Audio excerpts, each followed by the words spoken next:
fate was about to play another hand in Roosevelt's life. On September 6th, President McKinley also visited the exposition.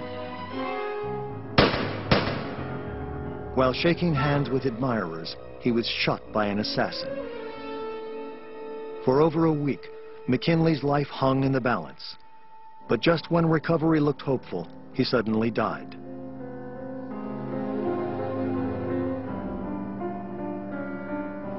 Like the rest of the nation, Roosevelt was shaken. He would remark to Edith, "It is a dreadful thing to come into the presidency this way." At age 42, Theodore Roosevelt became the youngest American president in the nation's history. He had a reputation as a military hero, but also a reputation as something of an unpredictable character. No one quite knew what the country was getting in Theodore Roosevelt. Along with others of their social class, the Roosevelts lived a privileged life, rubbing elbows with the Astors and Vanderbilts of high society. But for the working class American, life was quite different. The average income was $430 a year, a rate of $1.37 a day for a common six-day work week. Yet immigrants continued to pour into Ellis Island by the hundreds of thousands, seeking new lives as working class Americans. This burgeoning labor force fueled the nation's industrial expansion. Huge fortunes were made by a handful of entrepreneurs.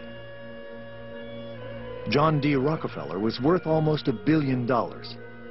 Banker and financier J.P. Morgan created the world's largest corporation. Andrew Carnegie would sell his steel business for almost $250 million. Roosevelt felt that this handful of rich individuals had a stranglehold on the nation's economy. After only 5 months in office, Roosevelt cast himself in the role of a presidential Robin Hood and attacked the captains of industry and their huge monopolies. Within a very short space of time, the country realized that they had a president like none they'd ever seen before. He should have been on the side of the Morgans and the Rockefellers, the very wealthy people. He was a man of inherited wealth.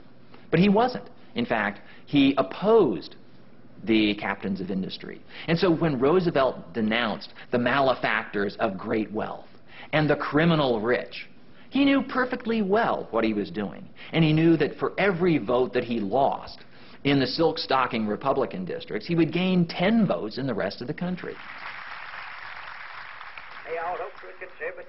Roosevelt then turned to the public sector, launching a host of new social reforms promising a square deal for all Americans.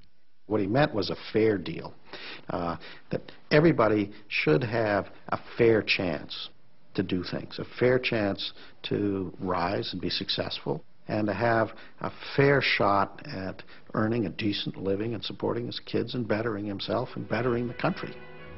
One of the first tests of his square deal policy was a front-page rift between labor and management in the coal industry. Immigrant coal miners worked 12-hour days in unbearable conditions. Children as young as 8 worked side by side with their fathers, who earned $12 a week.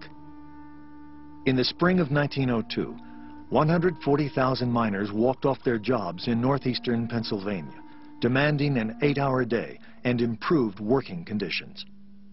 The mine owners refused to talk with the workers and offered nothing. With winter approaching, Roosevelt feared a long coal strike would cripple the nation. He summoned both sides to the White House to break the stalemate. But the mine owners would not budge from their position. What infuriated him was the attitude of the mine owners and operators, who contended that they were the ones who had been entrusted by God with the destinies of this essential industry and the lives of the people who worked for them. Roosevelt couldn't stand that at all. He thought they had to be brought down a couple of pegs. Roosevelt threatened to send federal troops to take over the mines. After weeks of presidential pressure, the workers were back on the job, eventually gaining a 10% pay increase and 9-hour workday. For the first time, a president had successfully intervened in a critical labor dispute, and Roosevelt won a major victory for working-class Americans.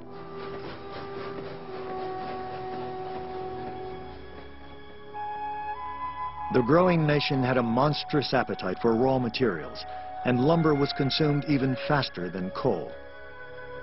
Most Americans thought the trees would go on forever. They had no idea that this was a problem. And so TR realized that his first job was to convince the American people that this was a problem.